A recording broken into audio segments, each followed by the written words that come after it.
This KFAN podcast is sponsored by Builders and Remodelers, exclusive Twin Cities provider of Elements Windows. Get the highest quality windows at unmatchable value. Visit buildersandremodelers.com for more details. And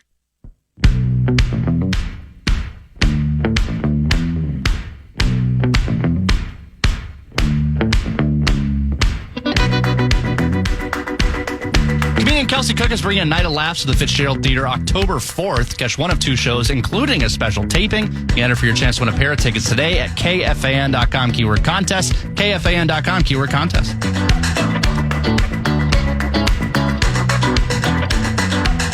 All right, we should have Billy Guerin in just a minute or two. Don't forget, Russo Radio is scheduled to join us at 5:30 tonight from the new and improved Fallness Studios. I don't actually know if they're new and improved. I'm just hoping, for the sake of those who have to inhabit that smelly location, that perhaps there's a new set of candles that have come his way. He gets all the candles now. I get none of them. So Russo on the story of the day, the big news that Kaprizov has indeed been signed. And as I mentioned, we expect Bill Guerin here any minute as well. Bradshaw and Bryant KFAN text line has been on fire today for various reasons. 64686 is that number. We got an update, by the way, on why Adam Thielen didn't join us today, as was expected. Apparently, they were hung up leaving a Chelsea soccer game. And as a result, we're going to take another shot at it tomorrow at 3:30. We'll see if it goes. I have no idea. I'm going to assume we're not going to have Thielen until we do, and if we do, it'll be a nice bonus, because it is more complicated with the time difference and all that kind of good stuff. Although yesterday, who had the great phone, the Lieber phone connection? How does Lavelle have a bad phone connection when he's like 5 minutes from here, and Lieber is on the outskirts of London, and it sounds clear as day? It's fascinating. It's unbelievable, isn't it? It's just on brand for him, right? Sad but true. If you have questions that I could pass along to Bill Guerin, as I mentioned, the Bradshaw and Bryant KFAN text line is open at 64686. I think we're just trying to work through some technology issues, right, to get everybody on board. Because I think Guerin is joining us via StreamYard. I call it Barnyard. It's StreamYard, right? Yes. That's the idea? And you will be able to watch right now, KFAN.com/watch. Well, where is he? What's he doing? Is he resting on his laurels? Oh, we got him. Now we got the one and only Bill Guerin. Can you hear us okay? Yeah, I can hear you. Can you hear me? Loud and clear now. Oh, great. It's outstanding. By the way, Lou Nanny vindicated by this deal. You know that, right? And do you know why? No. I know you love this. Well, Louis said at the state fair, $16 million a year is not going to get it done. You're going to have to go higher. Now, he predicted $18 million. So it seems like you guys just split the difference, and it ends up being $17 million a year. So vindication for Luigi. Any thoughts? He said 18. He did technically. I'm trying to give him a... No, don't kiss his ass. Seriously. Yeah, but he said 16 wasn't going to work. When you... Oh, all right. Well, then I guess he gets it. Yeah, you're right. I mean, I'm fudging a bit, but it's a big day for Louis. You're fudging a bunch. I love... Louis is great. Yeah. I had a conversation with him about it. And, okay, there you go. Louis and I have great talks. You guys are both cut from the same cloth. You can be honest with one another, and you're not going to pout. You know, you're going to get, you might argue with each other, but then you get past it, you know? Yeah, we do. We've had our disagreements too, but I love talking to him. He's the best. He's great. Well, I think tonight, by the way, he's being inducted into the Minnesota Broadcasters Hall of Fame. I think that might be this evening. So I was trying to throw him a bone. You know, it's one of like 9 Halls of Fame he's in. You know, I think he's close now to double digits. But in fact, I had it's well deserved. I mean, he's done a great job. The high school hockey tournament alone, his part of that, and I was proud to be I wrote the nominating letter for him, note, which I love doing because it wasn't hard to do. I didn't even have to fake it, you know? Yeah, no, you can't fake anything. No, that's probably true. Let me ask you this question: when you made the $16 million a year offer, Did you do it pretty much knowing, I doubt you looked at it as like, okay, we'll play the game back and forth, because that's a hell of an offer.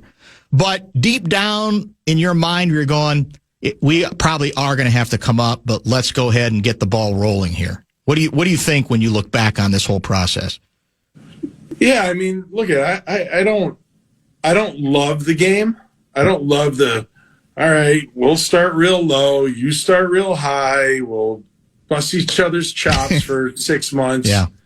And then we'll finally meet in the middle where everybody knew we were going to end up anyways.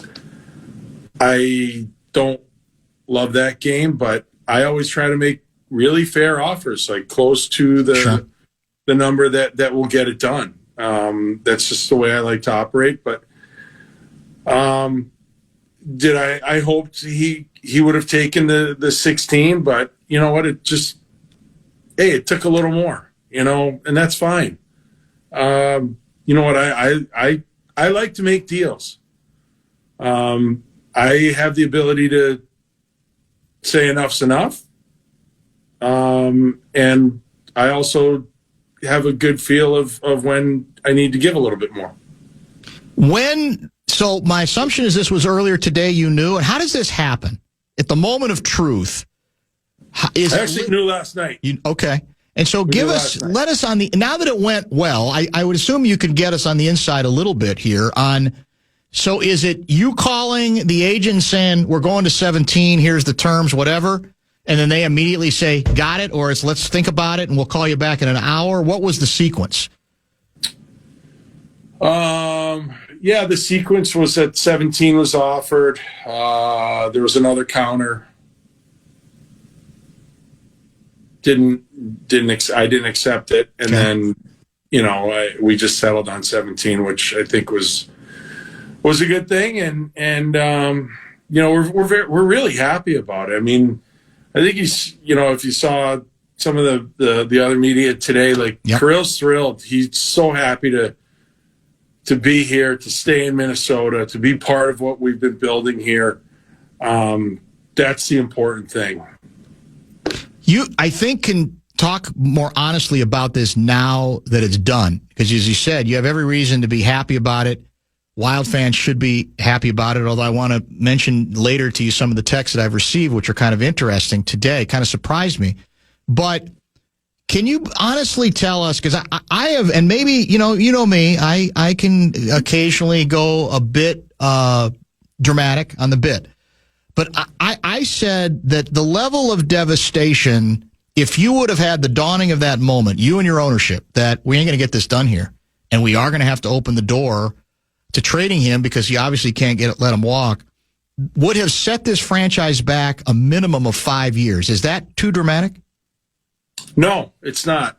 I agree with you, and I think that's why it was so important to get him signed. Listen, we've put a lot of hard work into this organization the last six years, and everybody, top to bottom, business side, hockey side, players, coaches, everyone. We don't want to take a step back. And when you move on from a player like Kirill, you never get fair value back. Exactly. You know what? You can't. You know what? A couple first-round picks, a prospect, and a young player, that just doesn't cut it. That doesn't. All those things combined together are not impactful on your team today. And we don't want to go backwards. We want to go forward. So I was thrilled to just get it done for that reason alone.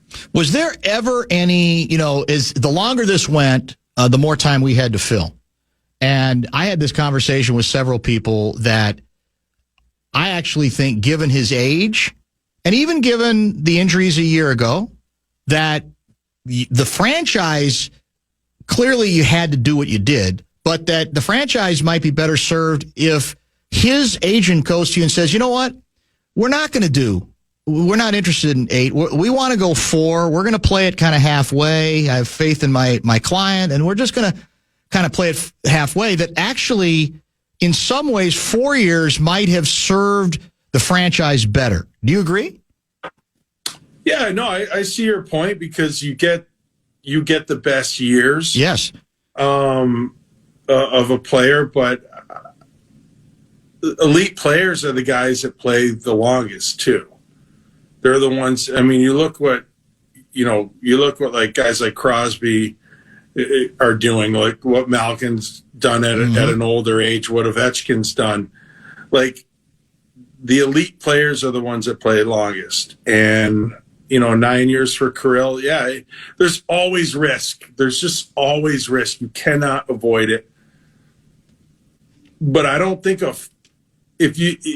I would think like maybe a 1 or 2 year would have made sense for him, not 4, because that puts him at, kind of an awkward age. But man, that'd be a risk leaving all that money on the table too. That's true. And we're happy with, I know it's 8 years, but it's really 9 because we have him for this year as well. So we're happy. That in the back of your mind all along, I have to believe that you felt that was one of your most effective chips. That even if the money is, getting to the money takes some time, that he can't walk away from this pile of money. I mean, and this level of security, right? I wouldn't. And I don't think you would either. No. But listen, athletes are competitive too. Athletes, these guys believe in themselves. Sometimes it's okay to bet on yourself, but that's a pretty nice safety net to play with now for the next 9 years. Help me understand the way this contract is structured. That basically, starting in 2026, he will get $1 million a year in salary, but then signing bonuses of, I think the first 4 years, it's $18.1 million each year, and then $16 million, $14.2, $12.7, and $12.7. Is this a new concept? Is this the direction huge contracts with superstar players are going, or how do you end up here, and what is the distinction? No, this has been going on for a while. I think Jared Spurgeon might be our only other guy that had signing bonus, but we kind of held firm on that for a long, long time and didn't give them out. But that's all changed now. But yeah, listen, listen, these are guaranteed contracts, not like the NFL, but the NFL, a lot of guys get it because they get it up front, and right. This is just getting the money quicker, being able to,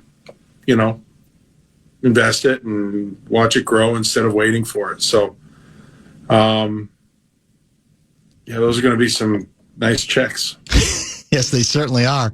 Are you more happy or relieved? I'm both. I'm ecstatic that we got it done. I'm just relieved that I don't have to talk about it anymore. Yeah, right. I don't have to hear people say, "Hey, you going to sign Kirill?" And I mean, yeah. So I'm relieved in that aspect. But I'm happy. I'm happy. I think it's a great day for the franchise. I think it's a great day for our fans. Our fans saw the devastation of what happened with Gabrick when he left, and we didn't get anything. Yep. And these players just don't come up all that often. And we have a guy that honestly, he was gonna have choices, and he chose us. He chose Minnesota. And I think that says a lot. You know what? Because he could have gone somewhere else or could have put more pressure on us, and he didn't. He said, "You know what? This is my place. I want to stay here." Maybe you can speak directly to some texters, because early in the show, I got a surprising percentage of texts from people going, "It's too much, too many years. He was hurt last year. He's a little older. He's not 20. He's not 25. He's coming up on 29, and it's just too much." So what would you say to those? I was surprised, because we get a lot of texts from the hockey community, and it was, I think, a pretty, for me at least, astonishing number of people who were saying, I don't know. What would you say to those folks? Well, I would say, what does our team look like without him? I mean, what do you want? Like this is the best player this franchise has ever had. The Timberwolves aren't going to let, Anthony Edwards walk. They pay him almost $50 million a year.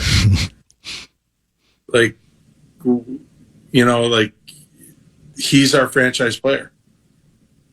So it is a lot, but it's not as, I don't feel like it's as insane as everybody thinks. Our salary cap's going up. We have other core guys like Boldy, Eck, Faber, Rossi, guys like that signed long-term. I think that's where it's different too. Other teams that have, cap issues, it's not necessarily the top guys that are the issues. It's the guys underneath that maybe are overpaid. So I'm really comfortable with it. I get what people are saying. Like, he's 28. This is a long-term deal, but it's a better option than letting him go. Your owner chatted with, you're familiar with Russo, Michael Russo, I think earlier today. I want to run a quote by you.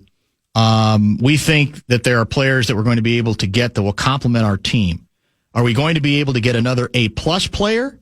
That's pretty hard to do, but our hope is that Minnesota becomes a destination spot. Can you speak to that issue? Does this contract allow you potentially to get another A-plus player? Because your owner makes it sound like he's not sure it does. What's realistic? What's feasible? What are the, I guess you could say, in that sense, the pros and cons of this kind of ambitious deal in that regard, in terms of adding? I think anything's possible. I think if A-plus players are available, we'll make it happen. I don't know how, but we'll figure it out. I mean, I think when you have a guy like Kirill, good players attract other good players. And if you have a guy like him, other players say like, oh yeah, you know what? I would love to play with that guy. And that kind of goes back to the previous question. If he's not here, other good players are saying, well, who am I going to play with? Yeah. I mean, yes, we have Eck, we have Boldy, we have Rossi, we have Zuki. You know what? But Kirill's different. So yeah, it's definitely a selling point for us. You're a fairly mercurial guy, I think you will agree. And I don't know what that means. Well, it means you're volatile. You're capable of getting pretty pissed off from time to time. And I'm wondering if you could tell us if there was ever a point during this whole process when you were at your most mercurial, when you were hot, when you were bleep this. Is this really? I mean, was there ever a point where Billy Guerin had to check himself a little bit in that regard? Not as much as you might think. Sometimes it's a little confusing on why a player's not accepting this or that or whatever. But there were times I would get ticked off, but not to the level maybe that like when you upset me. Yeah, that's a different level. I go out of my mind. That's DEFCON 1, yeah. We've certainly seen it time to time, for sure, yeah. Some of your questions just drive me nuts. So I go crazy. But no, yeah. Not to that extent. Yeah. It was just, you know what? It was a long mental grind. And that's just the way it is. Well, I would think it's almost like you've talked about this before in other contexts, that you have had to check yourself some, try to back away a little bit, show a little bit more restraint for the good of the organization. No matter how you might feel internally. And I would think this is one of those where you got to play it slow and long, right? And you can't lose your mind over any of it because in the end, you can't forget the goal. And the goal is so bleeping essential that in that sense, it almost makes it easier to stay the course. Yeah. The most important thing is understanding that this is not about me. This is not an agent against Bill Guerin. Mm-hmm. This is my job. I'm representing the team, the organization. And yes, there are times where what I'd like to do is A. But what I need to do is take a step back and do B, because that's what's best for the team, for the organization, for everything. And that's what we're going to do. I'm going to ask you one of those annoying questions that that may be unanswerable, but it's not going to stop me from asking it.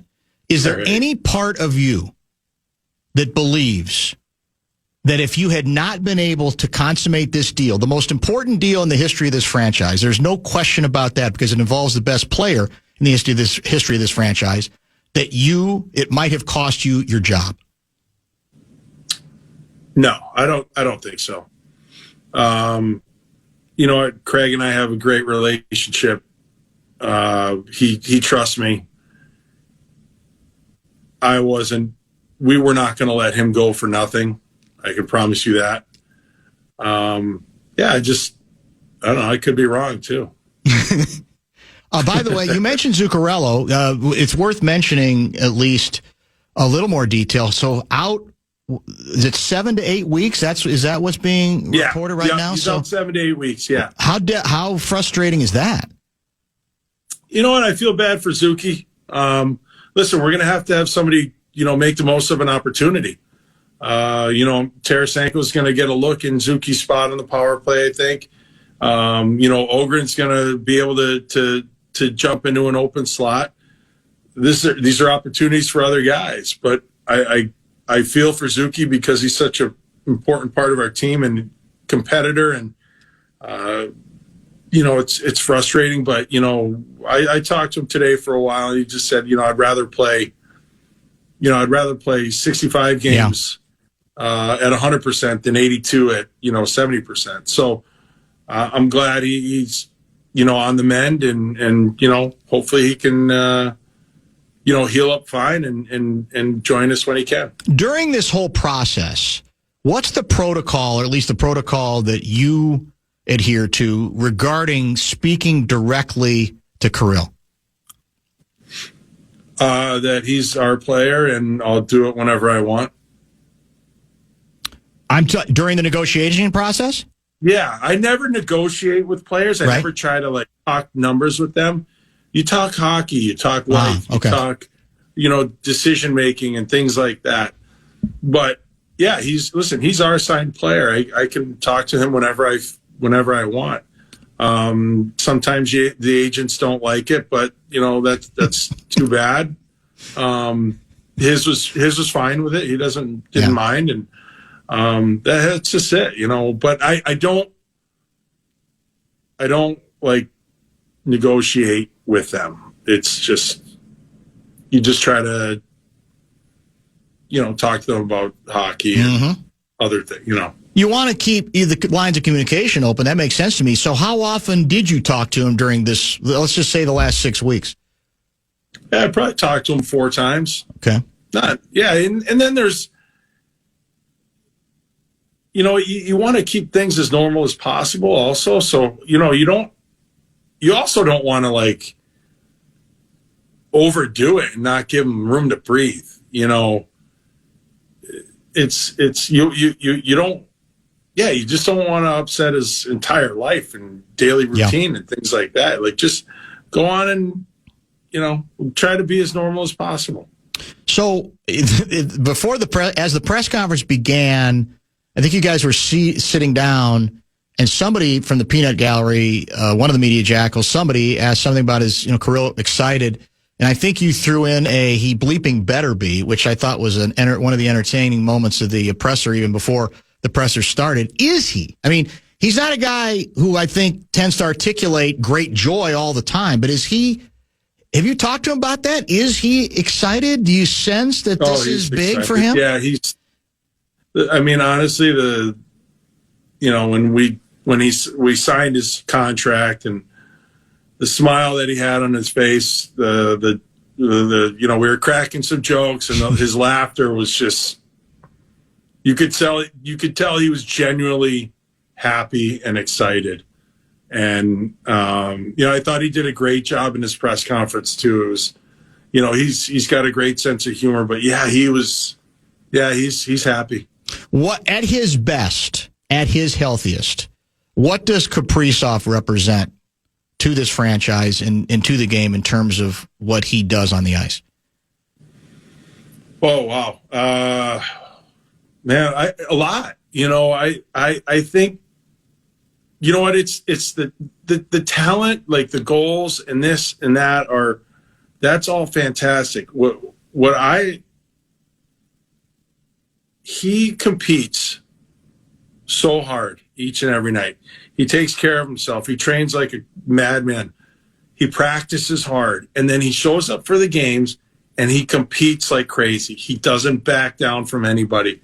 He goes into traffic. Like that's what we want. These highly competitive guys that pull guys into the fight. And if you're not playing as hard as he is or as competitive as he is, you probably won't fit on this team. That's how he leads, and that's how he kind of represents our team. Did anybody tamper? I don't know. I mean, you don't know. You'd know. I don't know. Tough thing to prove. It's an interesting answer. Did anybody call you directly and say, look, in case we'd be awfully interested in talking? No. One team did, but they were not serious. Okay. Yeah. But yeah, that was not a serious conversation. It was. So no, nobody really called. I think if things really fell through, then that would have been different. But if things fell through, then I make the calls. That's it. That's true. So what's the celebration tonight? I have to believe it's not going to be, you're going to do something, or do you just want to rest? I mean, I don't know. I mean, I got to believe. I want to rest. Seriously? I want to rest. No. I'm going to watch this game tonight. Yeah, I forgot you got a game. That's true. I'm going to go home and have myself a couple Tito's martinis with a twist. Okay. That's it. No, Nothing like crazy. No big meal, or you're just going to have the meal at the game? No, I'll just have the meal at the game. Okay, nothing special. Okay, and then just go about your business. No, that's martinis at home will be special. Yeah, that's true. That's very true. How many? You know what? And my wife and I will go home, or my wife will be at home, and we'll probably watch a little bit of our show. And yeah, that's a perfect night for me. A little bit of what? What's your show? We're watching The Americans right now. Oh, I hear that's quite good. Oh, it's fantastic. Yeah. It's fantastic. I've not seen it. So that's your show of the present. That's the one you guys are show into. of the moment. Yeah. Show of the moment. Yeah, it's really good. It's excellent. It's supposed to be a good one. Congratulations on getting the deal done. And as Thank always, you. we appreciate the extended visit, and we will season's right around the corner, Right around the corner. What? It is? Yeah, it's pretty close. Be ready. I don't know if anybody told you. Thank God I come on your show. That's what we try to do. I wouldn't have known that. Yeah, it's the kind of hockey insight for which we become known over many, many years with the help of Luigi, who is going to join tomorrow, by the way, to talk about his Hall of Fame induction and his celebration on this deal being done for you guys. Yeah, I was sitting in that studio the other morning playing the initial game. I heard. How did that go? It went well. I got one right. That's one more than I got. Yeah, it was fantastic. What a great... it was funny. I was at a game the night before, and nobody wished me luck, like, for the next game or this and that. Everybody was wishing me luck for the initial game. It's big. And I'm like, I don't even know what this is. I don't, like... But it was a lot of fun. I want to do it again. I'm glad. I'm glad you enjoyed it. That's outstanding. Again, appreciate the time. Enjoy your martinis tonight, and we'll talk soon. Thanks, buddy. Thank you. Appreciate you. Absolutely. Bill Guerin, the Wild general manager, in the wake of the news that Kirill Kaprizov is signed long-term. Let's get the media jackal perspective on the deal. Russo Radio, after a brief pause right here in the Fan.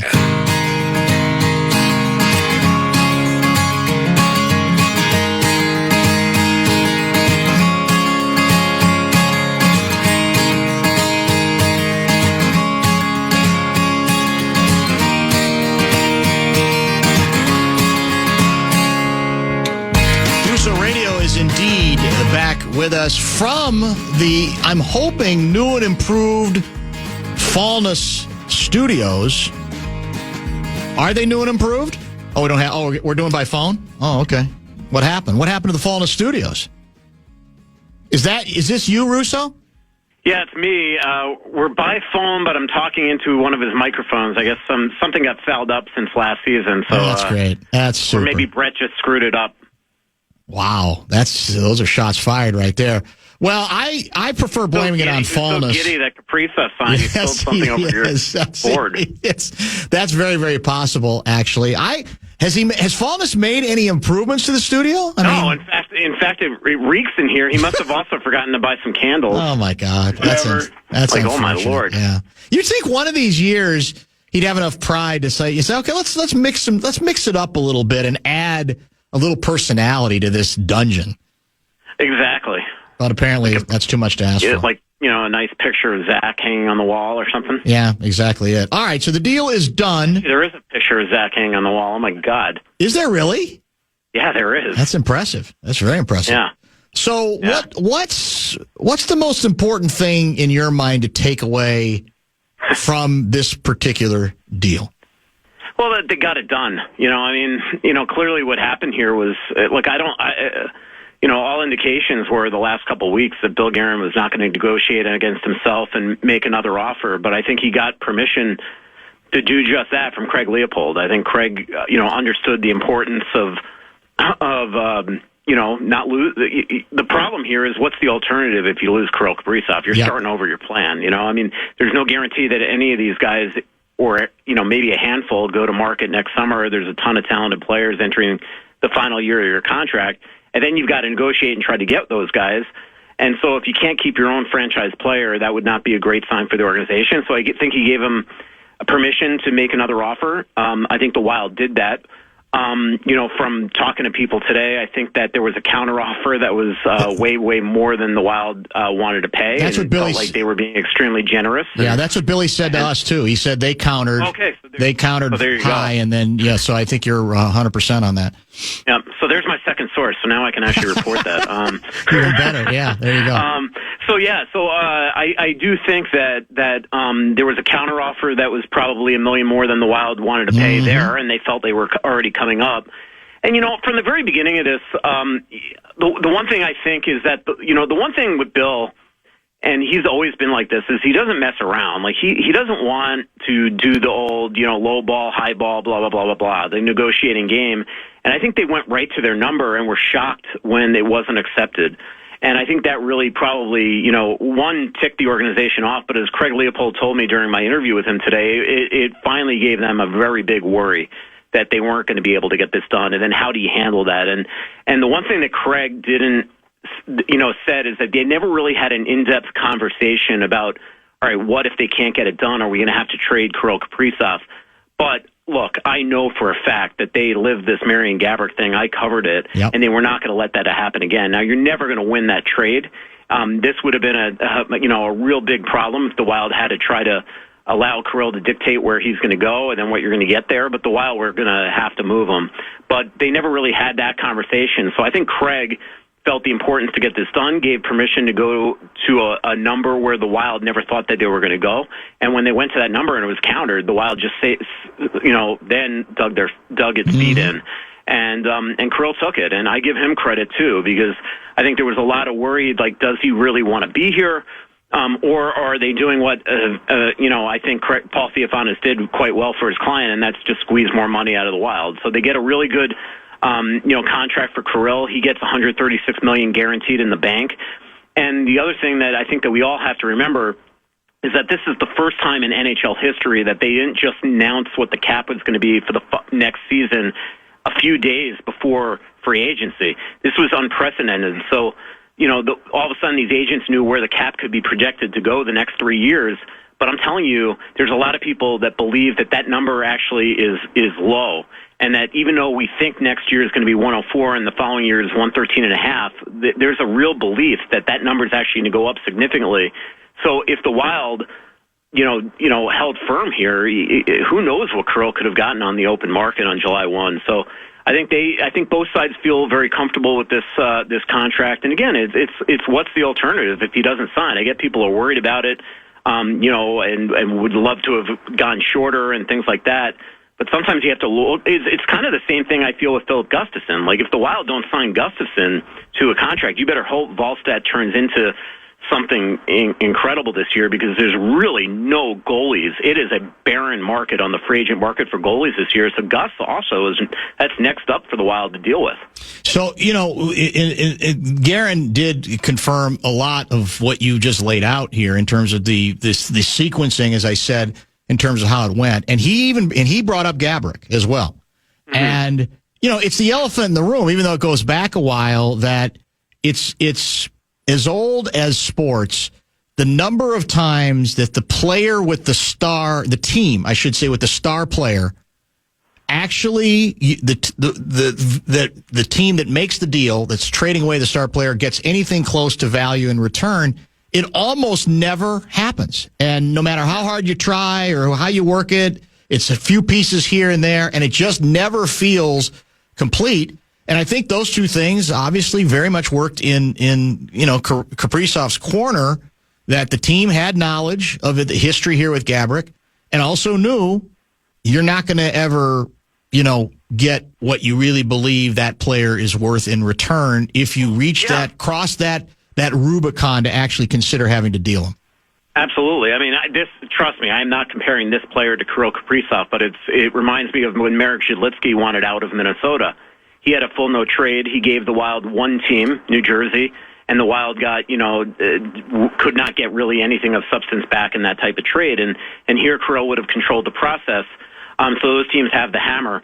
The way that I understand it is that essentially one team called to try to trade for Kirill. I believe it was the Carolina Hurricanes. But if you look at their contract situations, who could you even get from them? Because Svechnikov, Aho, Jarvis, all these guys have have trade protection. So that's another reason why you can't win that type of trade. The guys that the Wild would want on any of those teams essentially would have all the no trade type of protection. So you'd have to be going younger players. You'd have to almost do a deal like Fiala, where you're hoping that a Faber comes into his own or something like that, because those players can't have any trade protection. So you'd have to go that route.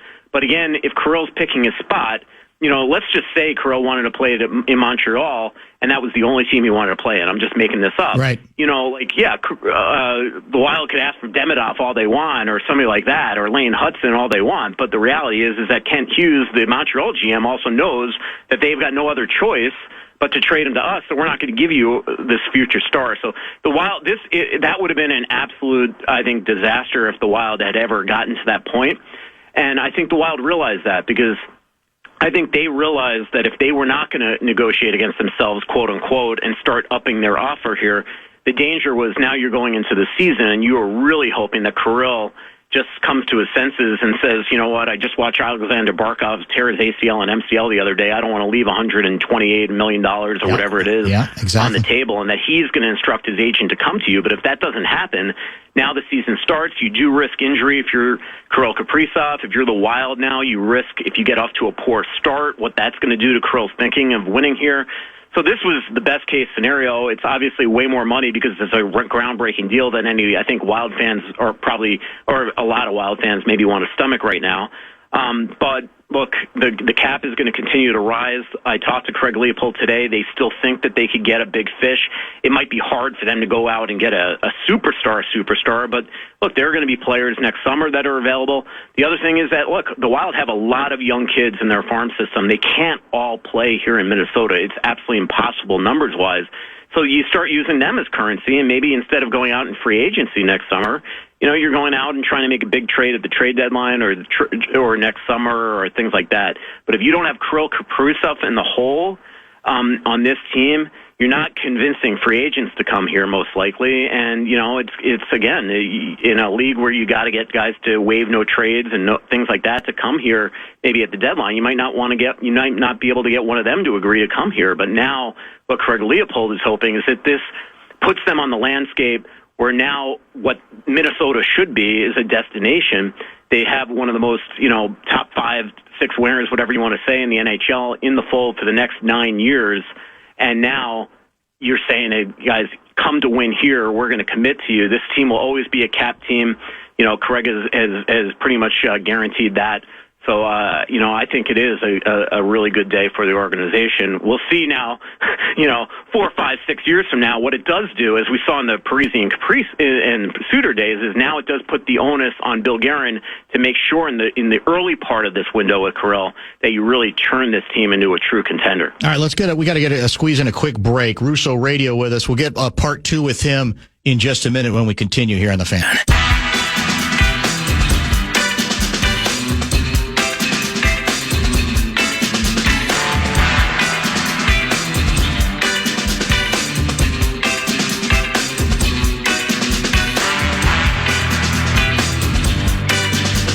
Chime in what's happening in your favorite KFAN shows. You can make your voice heard on the Brad Sean Bryant KFAN text line. So let us know what you have to say by texting your message to 64686. That's 64686. Standard text message and data rate supply. Russo Radio is back. We think we've got our communication in better order. How do you sound now, Russo? Well, did I not sound good the first time? It was fine. It was okay. It's a little better now. I will say this. Yeah. You know what is really fun, which we should rip on him, is that Fallon seems stressed. He's stressed about whatever this audio issue is going on. There's something that's been disconnected since the last season. At least we figured it out now during the preseason, work out the bugs. But blame Brett. Yeah. Well, I don't even understand. I will say this: Halvey doesn't seem as stressed. Well, this makes no sense. I mean, he's had the entire summer. Did he not? Does he not know when the NHL season begins? Throughout camp, the one thing I've learned throughout camp is that he works about 1 day a week. Wow. Yeah. So, jeez. But you should have seen this whole thing during the commercial. I mean, Brett's saying it's on your end. He's saying it's on your end. Of course. It's just the whole big thing. That's very typical. That does not surprise me. And I'm just sitting here thinking about writing my notebook or something. By the way, what's going on with your guy Zuki? So he's out 7 to 8 weeks. Yeah, he pushed hard in the offseason and came into camp and obviously wasn't feeling right. I think the organization didn't want a replay of what happened with Kirill last year, and I think probably convinced him to have surgery. And that's essentially what happened. Is at least now a finite date where there are other ways to try to rehab this injury that if you don't just get it fixed, the window is going to be the same if you fix it without surgery or not. So at least now they know they're going to get this right. He'll be back when, it matters, probably by think Thanksgiving or soon thereafter. So that's the hope. So who steps up? Well, that's the thing. I mean, look, they have 2 preseason games left. Liam Ogren is going to get another look for the second time in camp, in game on that line. Actually, it's the first time really because Eriksson, this is his first game. So Liam has not played on this normal line yet in training camp because Eriksson hasn't played and he only plays 1 game with Tarasenko. So that's big tonight. So the hope is that he can grab it. But if not, they could look at Danilo Urov there, who is playing wing tonight on the third line. They could go back to the old well of Marcus Johansson there. John Hines even brought up Marcus Foligno there.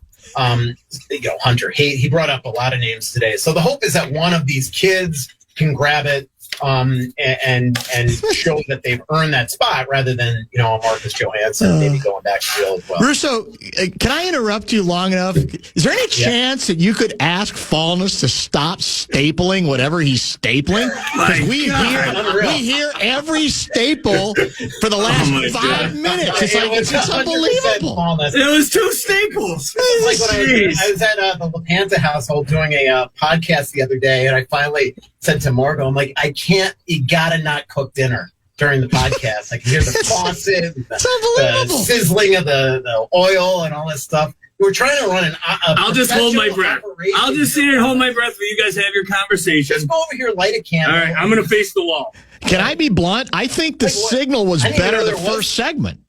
Yeah. What is the deal with the staple? Something is not. There's still something that needs refining, is all I'm going to say. Thank God it's preseason. That's all I can say. Exactly. You know? It's unbelievable. Sounds good on my end. But, Well, that's great. I did hear this. Usually I'm distracted by anything. Somehow I was not being bothered by his stapling. Well, that explains a lot.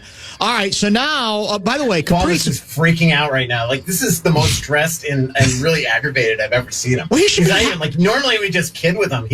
He's bitter? Not at all. Well, he should be happy. You had to give him a bunch of candles. Now you might have to go to like Office Depot. His hero is signed. He should be excited. So, did Kaprizov give us anything interesting during the presser today? What stands out to you? You know what's really funny is that so Craig Leopold got back to me, or he called me now like 2 minutes before the presser. So Joe Smith covered the presser for us. So okay. I wasn't in it, right. which Bill Guerin pointed out made the presser much quicker. But I did watch it. I did listen to it after, and there were some great lines during it, starting with Bill at the very beginning. Yes, we talked about that. Yes, yeah. If he's excited, he said, "You effing better be." And there were a lot of things. Like Kirill's like, somebody asked him, how are you going to celebrate tonight? And he said, "Play a game." And Bill's like, "You and I have different opinions on how you celebrate. I'm going to go home and have a couple martinis." Yeah. So there were a lot of great lines. He was very happy, and that's I think that's assuring. Like, I get anybody's going to be happy when they just bank $136 million, but he could have gotten a lot of money anywhere in this league, and he chose to stay in Minnesota. And part of it is he believes that he can win here. And look, sometimes that 136 could lure you into doing something maybe you're not completely comfortable doing. Yep. But I think what today really affirmed is that what the Wild had hoped all along is that at some point that it would be Kirill that would drive this process, and that it wasn't just his agent playing bad cop, and that Kirill didn't want to be here, and he could have easily left. So, now the pressure is on the organization to build a winner around him. And look, I was just down the by the Winnipeg locker talking to Nino Niederreiter for a story I'm working on, and Nino was part of that core when Parise and Suter got here, with Granlund and Coyle and Dumba and Brodin, and they just never were able to build that perfect complement to Parise and Suter. And now Kirill is an absolute superstar in this league. But now what they need is Ogren and Urov and Rossi and Boldy to continue to excel, and these guys, this great farm system that we've heard about for years of prospects coming, they've got to build this around them, and pretty quickly, because look, superstars do play late into their careers now. We're seeing Crosby's still an absolute stud in this league. But still, you want to do that in the early peak years of Kirill's stardom, not the latter part of this contract coming up. By the way, how long will this be the most lucrative contract in NHL history? Like a week? You know what?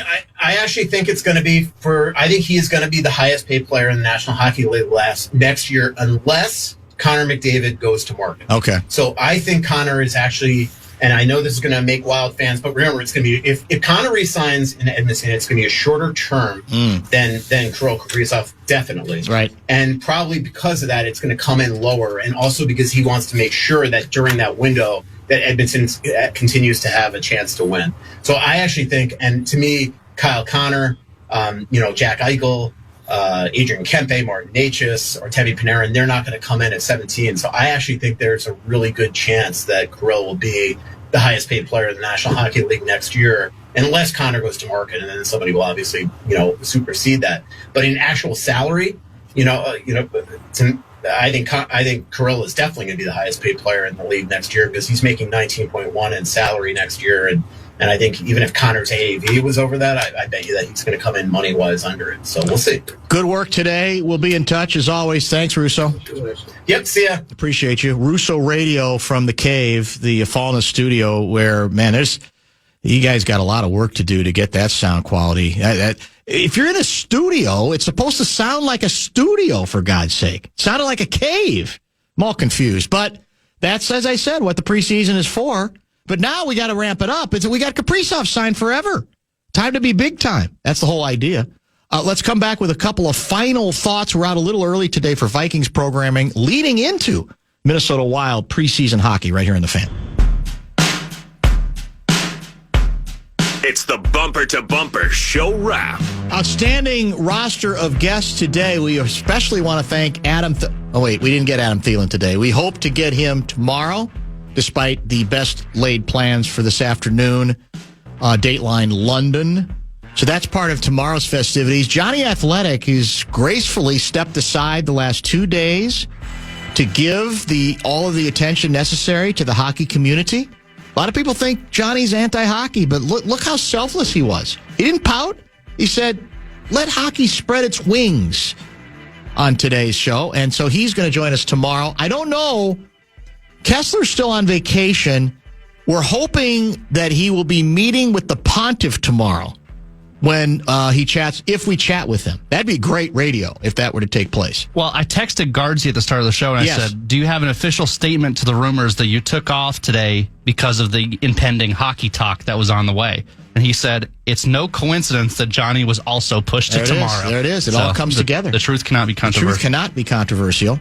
I do want to thank our 4:30 guest, Lavelle. A lot of good conversation with him. In addition, good talk, as we always have, with Bill Guerin at 5 and Russo Radio at 5:30 as well. I mentioned tomorrow's program. We're out a little early tonight for some Vikings programming that will then lead into, what do we have, 2 preseason games left for the Wild? I believe so, yes. Yeah, this is the second to last game. So that is coming up a little bit later. That's why we're out just a few minutes early as well. And, Russo touched on it, but it's true. It's everybody take a deep breath and exhale, because you averted an absolutely existential hockey crisis by signing Kirill. This is a big, big move for this organization. We know the but, though. The but is now you can't squander what this deal represents and the talent that Kaprizov has. You have a talent that good, that unusual, you have to find a way to maximize it. And maximizing it does not mean not making the playoffs or getting eliminated in the first round of the playoffs. So almost immediately, the pressure's off for like a minute, and now it's right back on because you are on the clock to not squander what all of that talent represents. Exactly what happened to the Wolves with KG. And, the Wolves, you could say Glenn Taylor bid against himself. He went from a $100 million deal to $126 million at the time. The Wild didn't have to go that much higher, basically an extra $1 million a year, so an extra $8 million.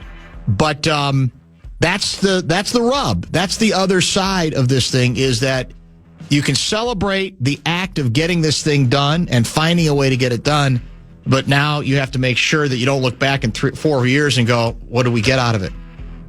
We didn't get much. And then you feel like, well, if he is one of those, transformational talents, best player individually in the history of the organization, and you don't have at least a cup run or two to count on, and of course what you want is an actual cup, Stanley Cup Finals appearance at least, or a couple runs to the conference finals, then it's not going to feel quite as good as it does today. But this is the step that had to be taken.